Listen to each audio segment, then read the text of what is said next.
Sneeze though. I always wanted to do that. Good morning.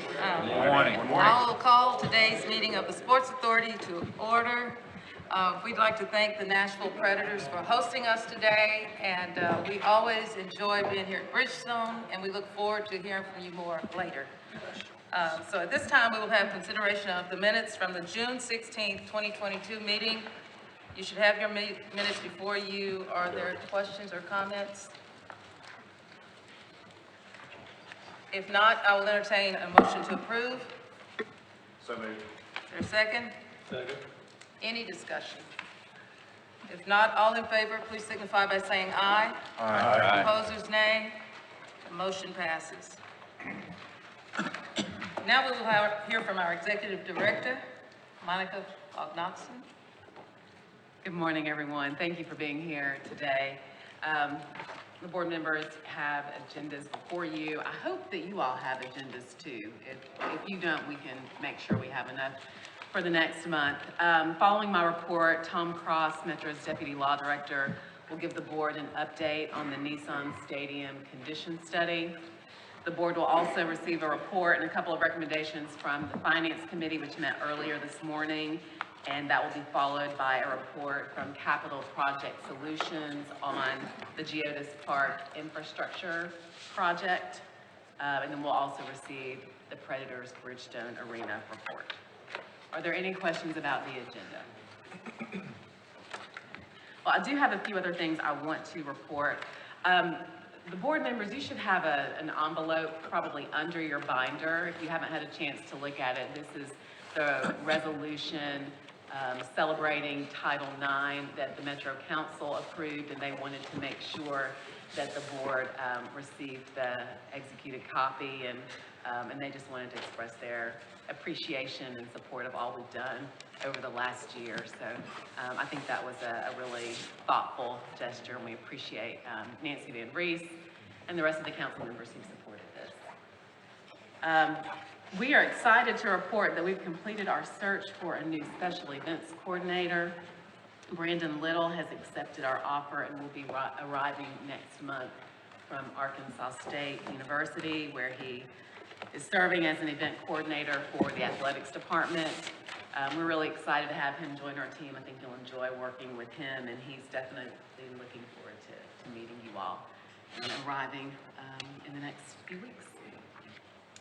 Also, we've received the requested funding from the administration and the Metro Council for the seat replacement project at First Horizon Park. We've been talking about this for the last few months. So we have the funds, and we've been working with the Sounds and their vendor supplier on the very last piece related to procurement, which we expect to finalize over the next day or two. So we thank Adam and Doug and Don Deering has just really been such a great support and liaison in attending council meetings through this whole process, and I really appreciate that. On the Women's Professional Sports Initiative, we continue to work with our consultant with CAA Icon. Margaret Bim remains heavily involved as the advisory committee chair. Presentations to the WNBA and the NWSL are completed, and so we're working with the consultant really to, at this point, identify the most appropriate time to reach out, and it looks like we're about ready to do that. So I hope that and expect that will take place before, hopefully before our August meeting. We'll see. Obviously, the league set that schedule. We do not. Finally, I've asked our attorney, Josh Thomas, to end my report by addressing some changes to how we respond to public records requests. So he's going to give an update on that. All right, thank you, Monica, and good morning, board. Behind tab 2, you should have a copy of Metro's public records policy. It's a bit lengthy, so I'm not expecting you to read it right now, but kind of just want to go over it. And what I'm going to report on actually is not a change to the policy. It's actually an implementation of the policy that's always been there. This is Metro's public records policy, which is actually adopted by Metro's Public Records Commission, and it's been in place for a number of years. And over the past couple of years, when we have received a public records request for the Sports Authority, essentially staff would gather those records, legal will review those, and then we usually will provide those records by email to the requester. We're now going to actually implement the policy as it's stated. And so really the main change that's going to happen is that when a records request comes in, we're obviously going to still gather the records and legal is going to have to review those, but we're now going to make those records available for inspection in the Metro Clerk's office at the Metro Courthouse. So now we're no longer going to be just sending them out via email. They can come and actually review those records. Now, under the public records policy, they can actually request to actually get copies of those records.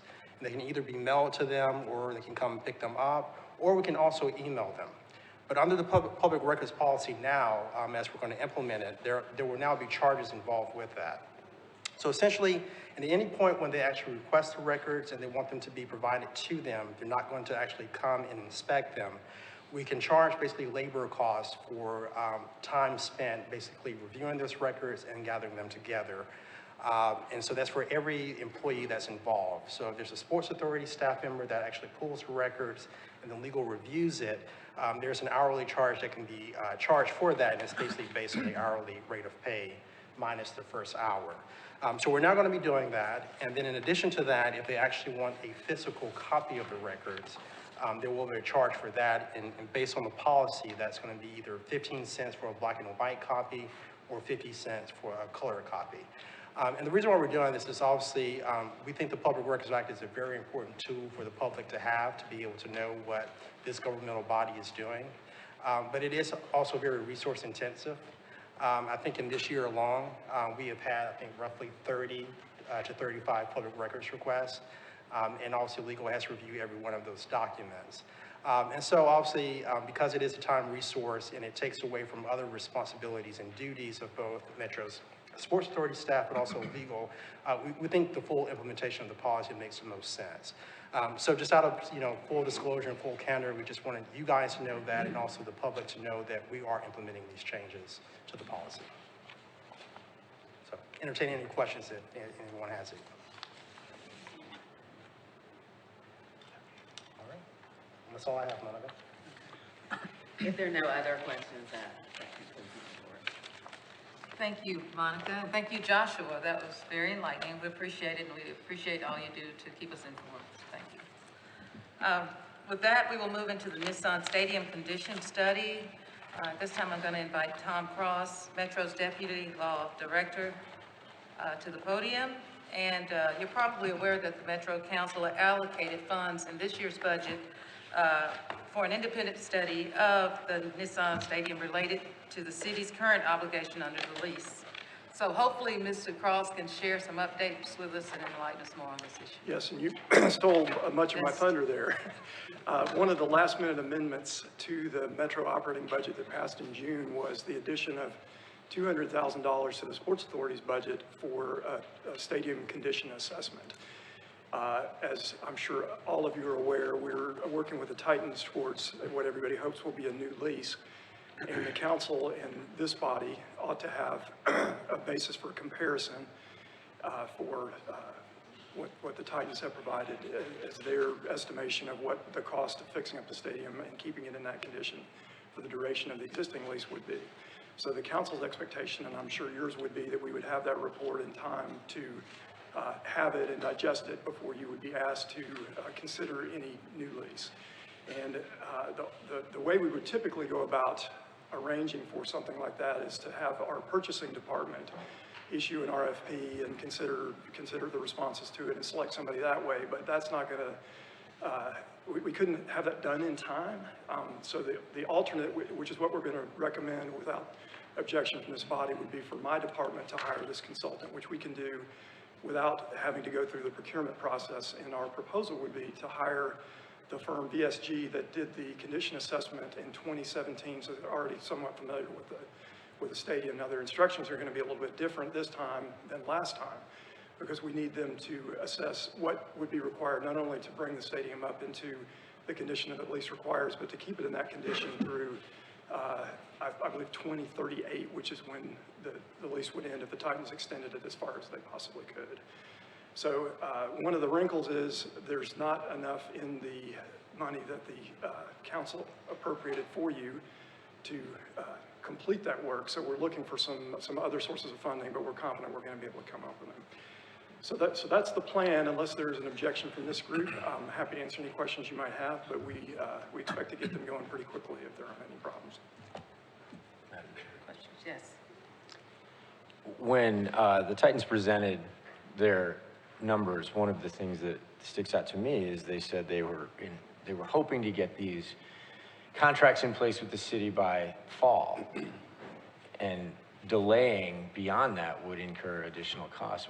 What is the expected turnaround with this firm of a study like this? The consultants have proposed 14 weeks from start to finish.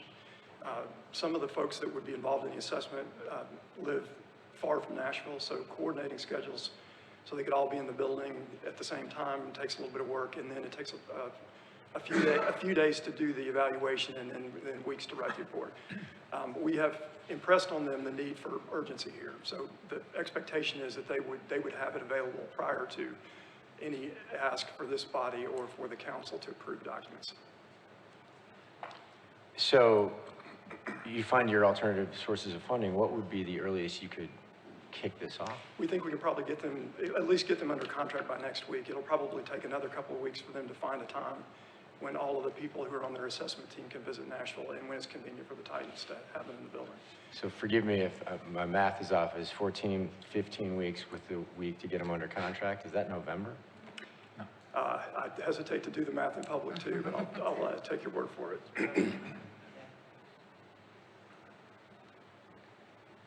So delaying beyond August now puts off any ability to procure materials as had been described to us by the Titans was their goal. So this likely is going to be a $200,000+ assessment, but is there any calculus as to how much a delay costs in terms of materials and labor? And I would just be guessing.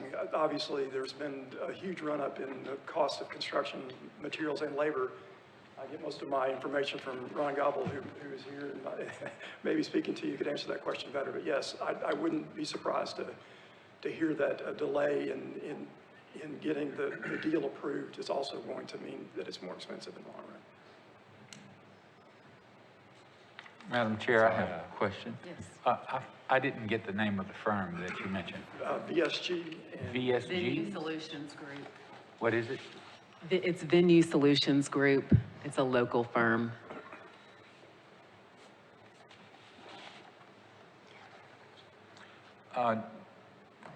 Did you have the opportunity to look at any other firms?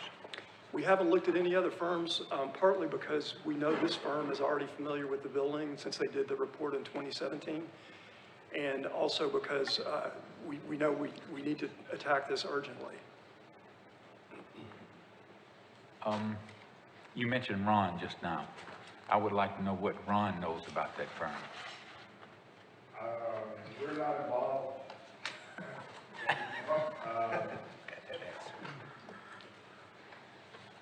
Director, we're not involved in that project.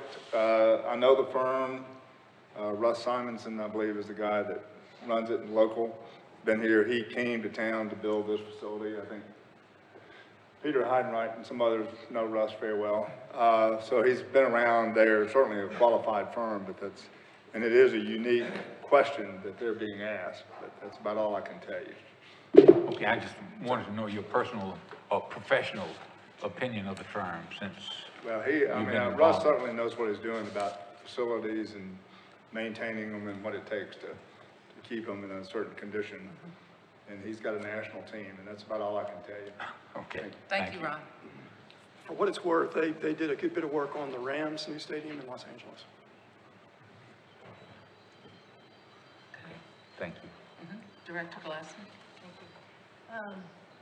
Tom, you said there's not enough money, but we plan to find alternative forms of funding for the study. What's the plan for the alternative? One of the possibilities is there's a budget available for work that's going on the East Bank generally, and I've been speaking to some of the people who are involved in that about them contributing to this since it's directly related to their work. Another possibility is a fund that my department administers that can be used for experts and other things. And if we were to do that, we would be reimbursed out of the bond issue that takes place to fund the project. And do we have a handle on how much additional expense There- over the 200? Excuse me, the proposal was for about 250, so we need 50. And then because part of what they need to do is compare our facility with some other facilities, they may need to go and take a look at some of those other facilities that are comparators under the lease. So that's more than they had anticipated. And I don't know exactly because I haven't asked them for a price on that. Thank you. Any other questions? I don't think there's an approval required, but we appreciate the update, and we'll be anxious to hear more. Okay, thanks very much for your time. Thank you for being here.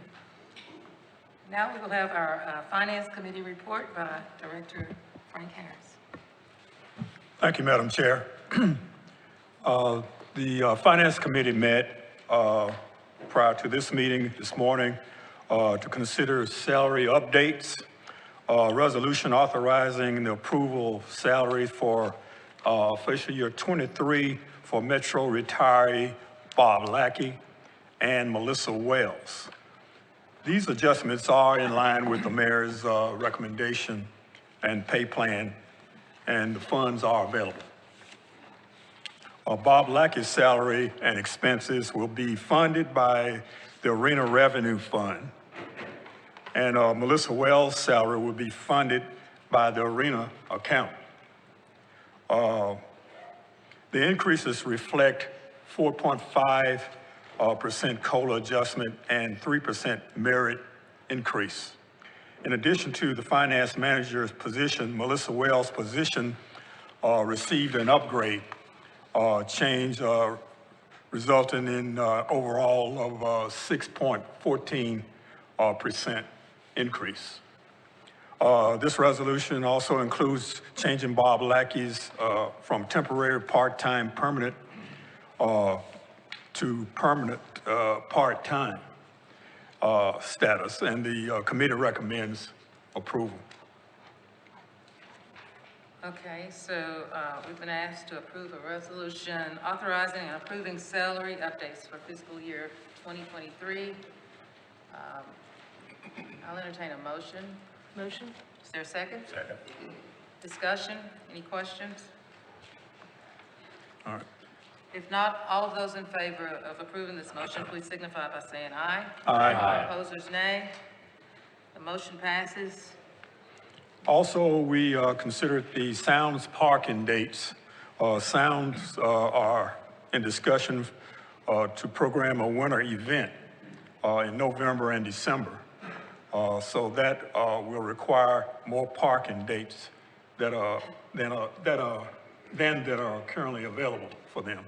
And so the Finance Committee recommends approval of this resolution in which we'll be granting the Sounds the right to use the additional parking dates. It includes 10 parking dates that are allocated to the Sports Authority at the State of Tennessee parking garage. And in addition to 25 parking dates from the State of Tennessee, and any expense will be responsibility of the Sounds. Any added expense will be the Sounds' responsibility. The Finance Committee recommends the approval. Thank you. You've heard the recommendation from the Finance Committee.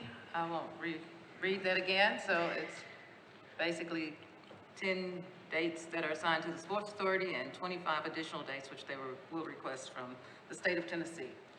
I'll entertain a motion. Motion approved. Is there a second? Second. Discussion? All those in favor, please signify by saying aye. Aye. Opposers, nay, and the motion passes.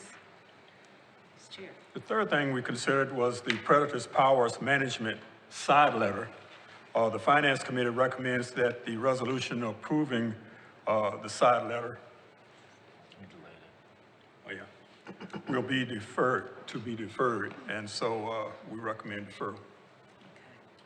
Thank you. I don't think we have to take action on that, so you can expect to hear more from this piece at our August meeting.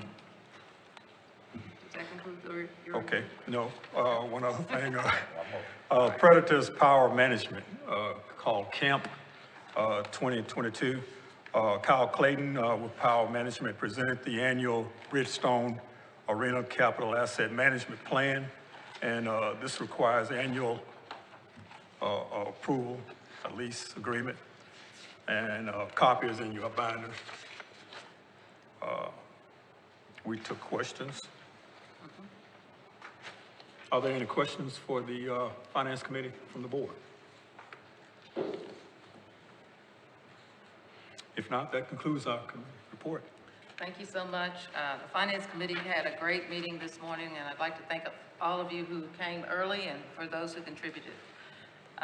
So next on our agenda, we have Giotis Park Infrastructure Project Update. Jim Shofsky. Good morning. Right on the money. Well, good morning. Well, we're closing in on completion of the infrastructure project. We've got about 6 weeks left of construction work to do. Luckily, the weather's cooperated with us, so we've been able to really expedite some things over the summer that we were a little concerned about back in the spring. Next, is there slides up? We've got a few slides. Oh, there's just a cover. Just give you a quick snapshot on, oh, that's the drone. Save that surprise for last. We're not ready to run the drone yet. Okay, anyway, I don't know if there's a couple of slides I had, I'm not sure where they are. But just to give you a quick budget snapshot, we're approximately 89–90% complete as far as construction cost is concerned. And we are still projecting to be able to complete the project within the allocated funds that we have. So that's good news, especially in the current market that we're in. We got very fortunate that we were able to buy out a lot of this work over a year ago. So a lot of the increases in fuel and materials haven't really affected us too much. And also the supply chain really hasn't affected us too much either. So we've been very fortunate on those fronts. So budget-wise, we're looking very positive right now. Our SMWDBE status, there were goals set for 15% for this project for construction and 15% for design. Currently, this is a little bit dated because they have to do all the payment processing, but as of April, that's the latest construction numbers. As of April, they are about 20% participation, which is 5% over their target. Design is about 16%, so they're a little bit over target. And other soft costs are quite substantial over target. So overall, we're just under 23%, and which the goals were set at 15, so that's pretty positive as well. And currently working on the project, or have been working on a project, there's 8 MBE firms, 10 SBE firms, and 16 WBE firms. So a total of 34 out of everybody. And now to give you a tour, I'm going to turn this over to Cole Durio. He's the guy that's out in this heat every day. So Hey, Jim. actually, Ron was out in the heat yesterday. So yes. I just want to say that's super impressive to hear you say supply chain has not impacted the cost of this project. It hasn't, and we're fortunate because of the time frame we were in. Yes. Well, and it must have been some good planning as well, so thank you. Been a lot of juggling as well. So anyway, so if you want to start the drone, Cole will give you a tour of the. It looks a lot different than what he showed you in April. Yeah, you go ahead and pause it right off the bat, please. So this is the eastern portion of the eastern perimeter of our project. This is Craighead Avenue, what you're looking at here in the picture. So the project's curb and gutter on Craighead is complete, and the new stormwater lines are complete and in place. The entrance to our new bridge, binder paving is complete, and the top layer of asphalt paving will take place towards the end of August. The bridge itself is complete. The parapet walls have been texture coated and the surface has been texture grooved. The light poles are installed, and right now our project team is coordinating with NDOT to have a final inspection of the bridge in early August. All right, you can go ahead and start the video from there. This is Wedgwood Avenue continuing westward. All the curb and gutter is installed on Wedgwood, and we have A and B binder asphalt course installed on Wedgwood and Benton as well. Again, the top coat we're looking at getting in the last week or two of August. Continuing on, the drone is turning left here up Benton Avenue. If you go ahead and pause right there. As you can see, the sidewalks on Benton Avenue are almost complete. On the right side of the screen is Wedgwood Avenue. This drone footage was taken Monday, but sidewalks have continued on Tuesday and Wednesday this week, so sidewalks are almost complete on the south side of Wedgwood here on the right, and today they're making the radius turn connecting Wedgwood and Benton with sidewalks. All the parallel parking stalls on Benton have been completed, and the hardscape in general for the project on Benton Avenue is nearing completion. The majority of the project's light poles are installed. I think we have a few remaining up by the school at the Rains-Wedgwood intersection, but the majority are installed, and those should come online this month. You can continue on. The first pedestrian crossing, concrete crossing right here in the bottom of the screen is completed. And as we get closer to the stadium, we transition into a different material. This is you go ahead and pause it right there. Right here in the front of the stadium is where this Benton Avenue transitions from asphalt into vehicular pavers, intended to tie in seamlessly with the stadium plaza pavers. That installation process is underway, and it will be completed here in August.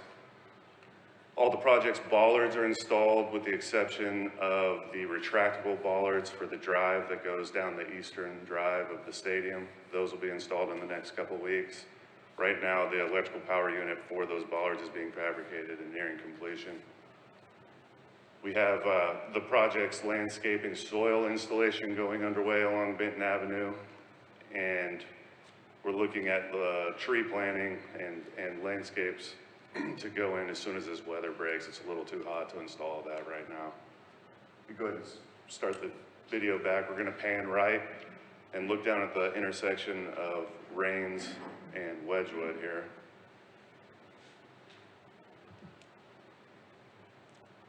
All right, you can pause it there. Our project focused on the stretch in front of the stadium, and now a lot of work for the project is going on in this intersection. We have curb and gutter installation underway and asphalt installation, but all the underground storm line, water line, all the major lines for this project have been installed and are in place.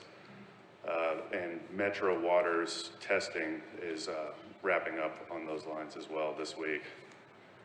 So we got curb and gutter and then asphalt resurfacing, striping upcoming here. And you go ahead and start it.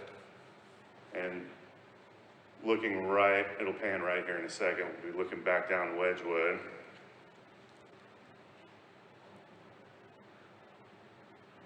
On Wedgwood Avenue, you go ahead and pause it there. On Wedgwood Avenue, we'll continue sidewalks along both sides of the street. And again, up at the end of the month, we'll have landscaping, topping of the asphalt surface, and striping of the street itself. But that's the highlights of the project right now. Any questions from anyone? What was the in the footage near the stadium there looked to be some footings or a pit of some sort? Can you Is stand that back for us? I think that's the retractable bollards. I was just wondering what that was. It didn't seem to be. Oh, over here. To the left, yeah. That is the 8C project that R.C. Matthews is performing with So it's not Market part of Street. that project? It's not a part of our project, correct? That was my question. Yeah, that's going to be a multi-use facility. Different project. Different project, correct. Anybody else? Any other questions?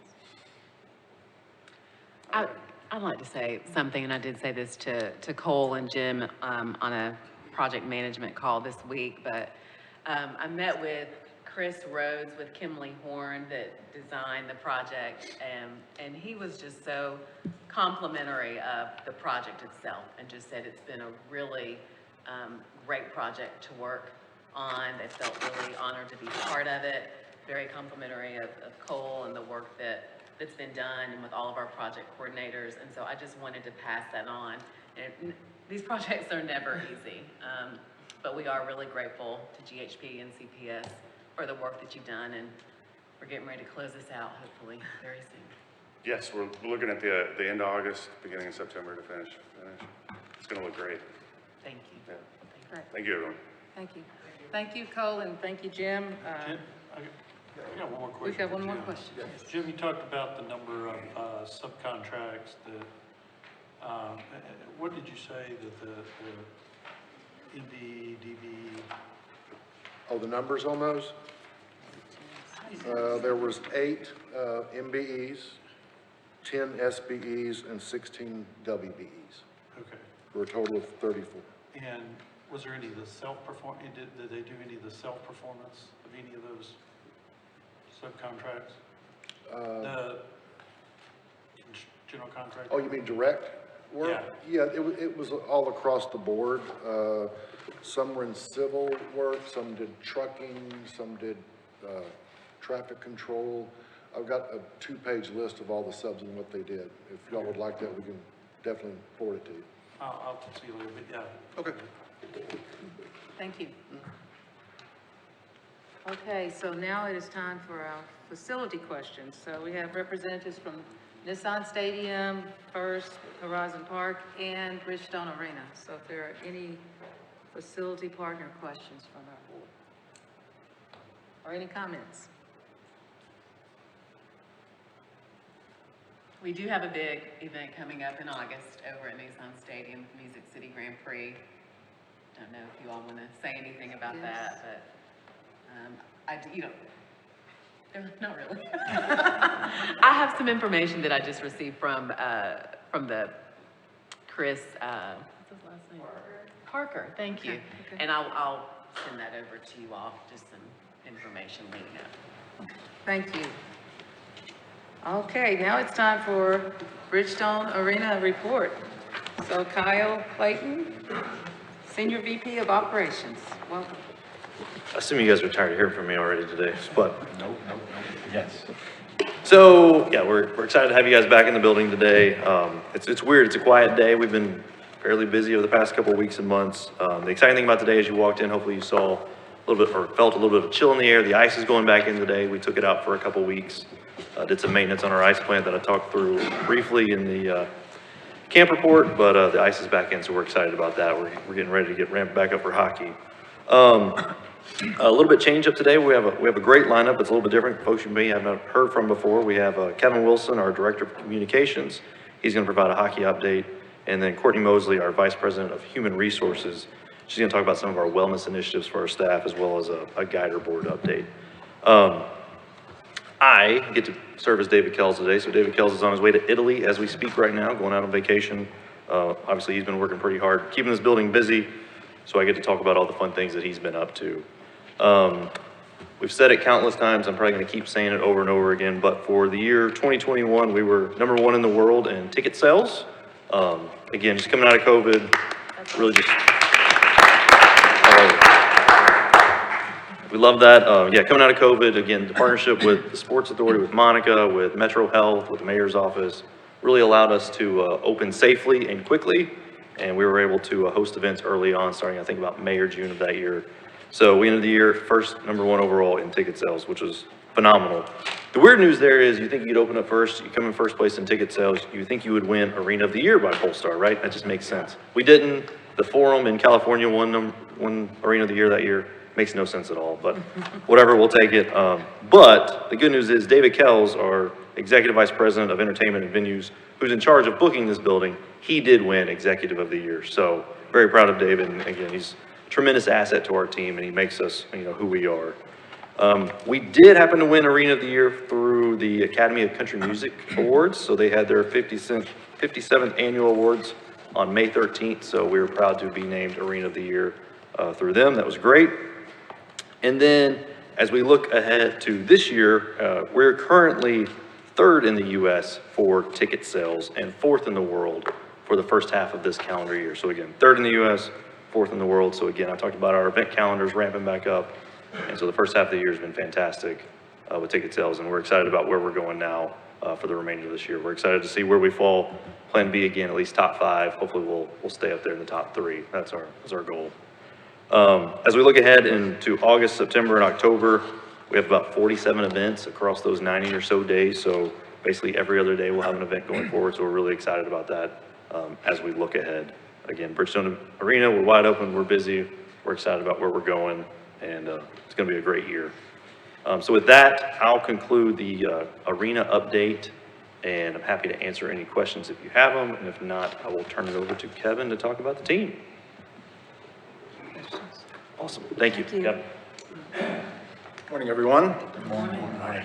After unfortunately bowing out in the first round of the playoffs to the eventual Stanley Cup champion, Colorado Avalanche, it was a bit of a slower into May, into June, but we ramped back up about a month ago, sending Roman Josi and UC Saros to the NHL Awards for finalists in their respective positions. Unfortunately, in one of the tightest votes ever, Roman just missed out on his second Norris Trophy as it goes to the NHL's best defenseman. As the cup was raised, as I said, by Colorado, we were then one of the first teams to make an off-season splash as we traded for Ryan McDonough from the Tampa Bay Lightning. He's a 2-time Stanley Cup champion, 2-time All-Star, and former captain of the New York Rangers. So an elite defenseman and a really good addition to our defensive core. More so, he waived his no movement clause specifically to come to Nashville. So this was his desired destination to be. A few days later, we released our schedule for the 2022-23 season, highlighted by, as you probably know, our Global Series games. We're heading over to Switzerland to end the preseason in Roman Josi's hometown of Bern, Switzerland. And then we start the regular season in Prague, Czech Republic against the San Jose Sharks for a couple of games. Then the hockey world descended on Montreal for the annual draft. This was our first draft back in person since the pandemic, so it was exciting to see all 32 teams in the league all come together. Selected 4 forwards and 2 defensemen, total of 6 picks. Kind of the highlight was at 17th overall, Joakim Kimmel, who is a Finnish 18-year-old forward. We had him ranked 7th on all our scouting lists, so they were super excited to be able to snag him at number 7. Good news kept coming. Just a few days later, our biggest off-season to-do was re-signing Philip Forsberg, who became one of our 2 40-goal scorers in franchise history this past season. We locked him up to a new 8-year contract, so he will be staying in Nashville through the 2030 campaign. Then free agency opened up just a few days later on July 13th. We made a slew of different depth signings for Milwaukee, our AHL affiliate, as well as for the bottom 6 in depth defensemen. One of the highlights was Kevin Lankinen, a Finnish goalie who will compete for UC Saros' backup position this year. He played last year with the Chicago Blackhawks. A little bit of breaking news, just this morning, we made another signing. We signed Nino Niederreiter, former 20-goal scorer, played last season and scored 24 goals with the Carolina Hurricanes to a 2-year deal. He's a versatile player that can fit in our top 6, so another good signing there for us. And we'll continue to look ahead, and as free agency continues, we have Yakov Trenin as our one restricted free agent left. Be looking to get him signed in the next couple weeks, and then anything else that will improve the lineup moving forward. Finally, last week, we had our team's development camp over at Centennial Sportsplex and here at Bridgestone Arena. It was a week of on and off ice training, educational seminars, team building activities, and then even a day in the community to give back and kind of show the prospects what we're all about as an organization.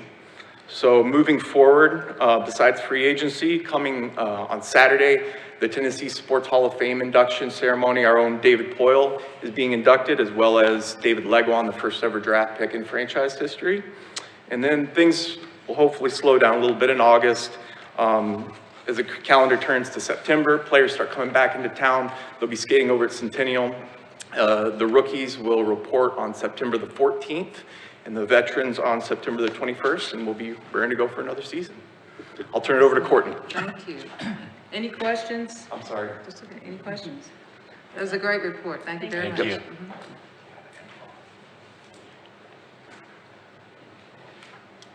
All right, hard to follow that report, but I will try. My name is Courtney Mosley. I am the Vice President of Human Resources for the Nashville Predators in Bridgestone Arena.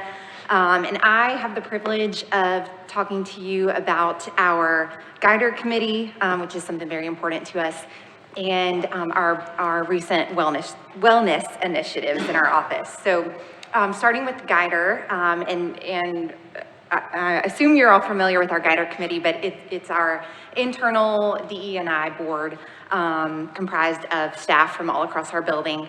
Guider works year-round to form connections with underrepresented groups and to introduce them to the sport of hockey, and through the Nashville Predators Foundation to help them further immerse themselves into the greater Nashville community.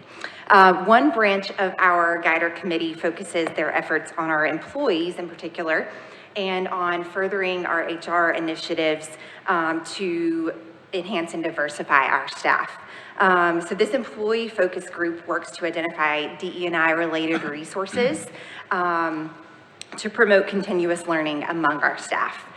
So one statistic that I think stands out here is since January of 2021, Nashville Predators employees have dedicated over 4,000 hours toward DE&I training, education, and service. So really, really proud of that. One fun example that's coming up of our efforts here is that we've invited all of our staff to participate in the Spend a Day in My Wheels Challenge next Tuesday, July 26th.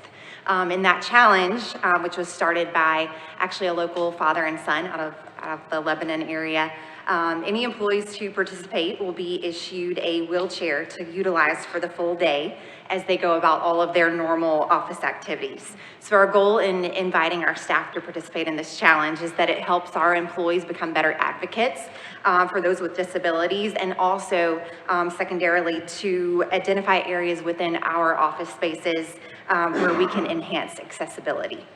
So that's just a quick highlight of Guider initiatives.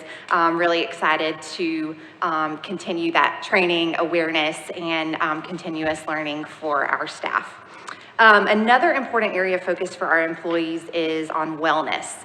And this includes both physical and mental wellness. In furtherance of these initiatives, our Human Resources Department has worked with our executive team to establish the following. One is a flexible work environment. So it's one that allows employees to spend approximately 40% of their time working remotely while spending the other 60% here in our office.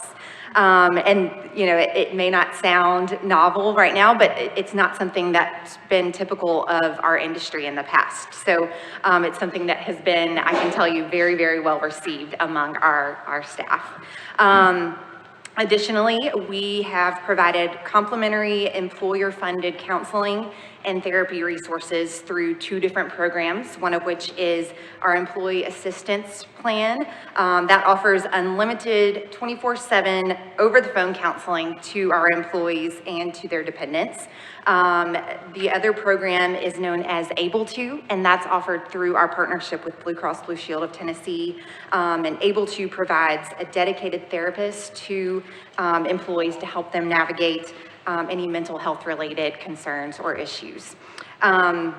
Also, in conjunction with the National Hockey League, we have secured a free membership for our employees to the application Headspace. Not sure if that's something you're familiar with, but it's an app that offers meditation, mindfulness, and other physical and mental health related tips, tricks, and resources. And then lastly, and I think this is the most exciting and most important wellness initiative that we have embarked on recently, we have hired a licensed therapist on our staff as a dedicated resource to our employees. So she is here in our office 1 full day a week for the exclusive use of our staff, and has been very, very well received. She is booked from the start of her day until usually 5, 6, 7 p.m. So our staff have really taken to that, and I think it's just something that we've all needed, whether we recognized it or not. So excited about continuing to identify additional wellness-related resources for the use of our employees. Any questions? I do. Yeah. What other teams, organizations are doing similar things, and the 60-40 split and some of the numbers you're doing, like, how did you come up with them? Just curious. So it's really, kind of trial and error. We don't really, this is something that's new for us. We had never offered until, COVID hit, we had never really offered a remote work opportunity to our staff. When the pandemic forced that, we realized, hey, we can do this. We can execute from our homes. And so, it was something that when we kind of came back to the office post-COVID, we said there's no reason why we shouldn't allow our employees to continue executing remotely when it's possible. Obviously, at certain times of the year, when the season's getting started back, or, there may be times when we have to pivot a little bit, but, it's something that we just, regardless of what other teams were doing, we decided it was important. And, in an effort to retain our employees through what the past couple of years have brought, it was just something that was really important to us. Thank you. Yeah. Any other questions or comments? Courtney, I'd just like to say that I love the thinking outside the box. I love the wellness. Who wouldn't need a licensed therapist in their organization? And living a day in the life. I think that would truly help to raise sensitivity around, those who are disabled. So yeah. Love the thoughts and love the work that's going on there. Thank you. Well, and, kudos to our executive team, our leadership, Sean, Michelle, because I can't take credit for this. They are the brains behind a lot of these ideas. And, we also just solicit feedback from our staff on a very routine basis. And we're going to continue doing that to see what's needed. Because we can guess, but we don't always get it right. So. All right, if no other questions, I'm going to kick it back to Kyle to wrap us up. Thank you. Sure. All right, so one last thing we'd like to hit on. As many of you probably saw over the last couple of weeks, there were news that Governor Bill Haslam was interested in purchasing a stake in the National Predators organization. The news broke prematurely, honestly. We would have loved to have, things in place, have maybe a purchase agreement in place before that news broke. But he and his team are doing their due diligence. They're working with Herb Fritsch, the current majority owner, and his team to iron out that plan. But there was some media availability maybe a week or two ago. They kind of talked through it, so there's a lot of public information out there about it now. But something that's very exciting for us, a lot of stability in our organization, so we're really excited about it. There is a phased approach to plan coming up. I think it's about a 3-year process is kind of what they're leaning towards right now. But, again, we'll have a full report on that coming up in the next couple of weeks. We're happy to have, Sean and Michelle be able to talk to you more about that. But if there's a specific question, I'd be happy to try to answer it, but more information to come on that. But again, it's something that we're excited about. Again, the big key there is stability, and we're excited. But if there's no questions specific about that, I'll answer questions about anything, and we can wrap it up. Can I just make a comment? The culture of this organization is so impressive. You feel it when you're in the building. It's really exciting to hear Courtney talk about the perspective of working for an organization. And then the addition of Governor Haslam. I mean, kudos, you guys are doing such great things. Thank you for all that you do. You make our community, our city, our state really proud, so keep it up. Thank you. There's two great things that I'd love to echo is, Courtney was very quick to credit Sean, Michelle, our leadership team. It's folks like Courtney that really put these plans into action, actually do an amazing job with it. So kudos to her and her team. But then also, as Kevin mentioned during his report, when our prospects, these guys that came to development camp, they were drafted literally like 3 days before that. So they go through the draft process, they fly to Nashville, and like day 2 or 3 of development camp, we have them in the community, working with our foundation, doing different things with different charities around town. So again, it's just ingrained in our culture. We're very proud to be part of Nashville, and we're just excited about what we have here. Anything else from the board? Not? Thank you. Thank you all. Great Well, report. thank you. Thank you. Okay, so this concludes our agenda. I'd like to thank the members of the board, the Sports Authority staff, Metro Finance, Metro Madam Legal. Chair, don't forget me. I think we're gonna do that next meeting. When? The next meeting. Oh, okay. Is that okay? Sure. Okay. Unless, if you want to make an announcement right now, you can. Sure. This has to do with the year-long celebration of the Title IX legislation.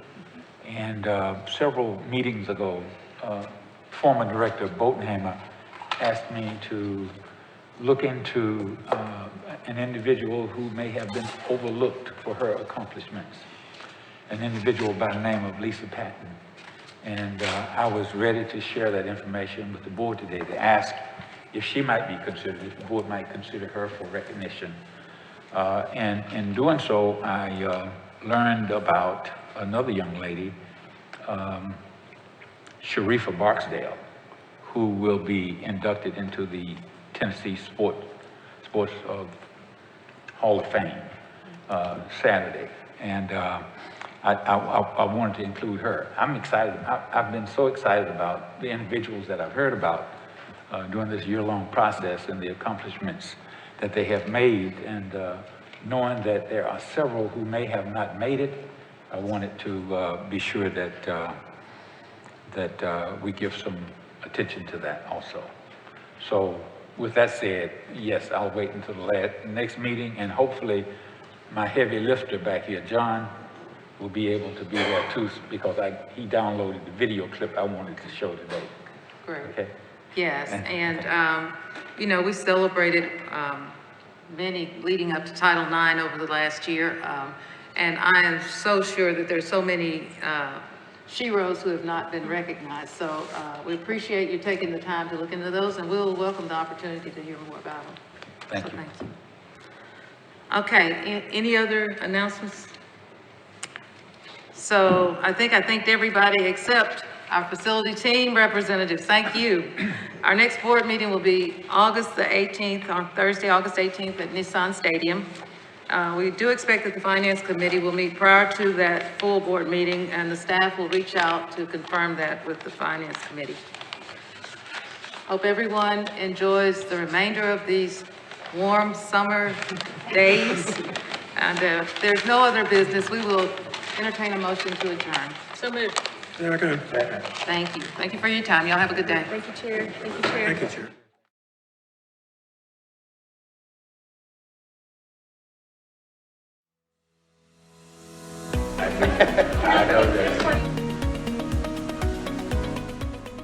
This has been a service of the Metro Nashville Network. If you would like to see this presentation again, or for more information on this and other programs, visit nashville.gov.